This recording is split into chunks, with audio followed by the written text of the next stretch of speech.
Have you ever looked at your bank account, even after a month of really hard work and just felt stuck? Like you're just not getting anywhere? If that sounds familiar, trust me, you are not alone. So today, we're going to pull back the curtain on the hidden psychological barriers that are holding us back financially. And, more importantly, we're going to talk about how to break free. Let's get into it. This question, this is really the heart of it all, isn't it? It's that exhausting feeling, like you're running on a financial treadmill. You're putting in all this effort, but you're just not moving forward. And man, that feeling can be so draining. But what if the answer isn't just about earning more money? What if it's about thinking differently? Okay, so the very first step is to realize that this feeling of being constantly broke, it's a trap. It's a whole cycle of thoughts and behaviors that just keeps you locked in place. But here's the good news. Like any trap, once you really understand how it works, you can find your way out. Does this hit close to home? Look, this is not some personal failure. It is a shared experience for millions and millions of people.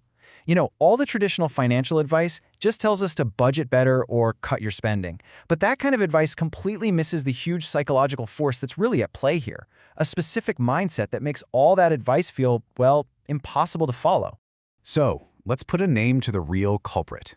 Because it's probably not your income, and it's not just your spending habits. It's something much deeper. It's called the scarcity mindset. And this is the root cause we really need to understand and tackle. Now, this is so important. A scarcity mindset is a state of mind, okay? It is not a permanent reality. It's like you're wearing a pair of glasses that makes you see your financial world in a certain way. It forces all of your focus onto the immediate problems, paying this bill, covering that expense, and it just sucks up all your mental energy. That leaves zero bandwidth for long-term planning or for seeing opportunities or for even imagining a different future. And check this out. This chart just lays it out so clearly. On the left, you've got scarcity thinking. Saving is such a sacrifice. Or, come on, this $5 isn't going to make a difference. But on the right, wealth thinking just flips the script completely. Saving is me investing in my future self. And every single dollar is a seed for future growth. Just for a second, where do your thoughts usually land?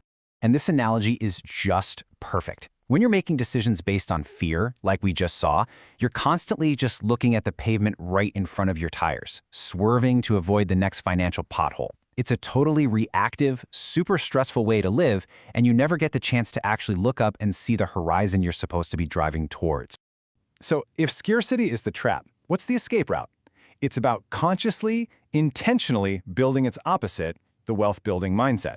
And hey, this isn't about getting rich overnight. It's about adopting a way of thinking that just naturally leads to growth over time. So let's break down what that actually looks like. Having this mindset is kind of like getting a new toolkit for your future. It's strategic. It's not about luck. Money stops being a source of stress, and it becomes a tool for growth. Your focus shifts away from problems and toward possibilities. And you start to value the power of small, consistent actions, because you know they build something really meaningful over time. And here we are, back in the driver's seat. The wealth-building mindset lets you lift your eyes to the horizon. Of course, you're still aware of the road right in front of you, but your direction, it's guided by your destination. It's proactive, it's intentional, and it gives you this incredible sense of control. Okay. This all sounds great in theory, right? But how do we actually do it? How do we make that shift from scarcity to wealth building in our day-to-day lives? Well, this next part is all about simple, practical action. It really starts with these 3 simple steps. First, just acknowledge the thoughts. When that thought, "I'll never have enough," pops into your head, just notice it, label it. There's a scarcity thought. No judgment, no fighting it. Second, reframe your language. "I can't" is a dead end. It just stops everything. But asking, "How can I?" That's a starting line. It flips a switch in your brain and kicks on your problem-solving skills. And third, and this one is huge, automate one small win. Just one. Make it so easy you literally can't fail.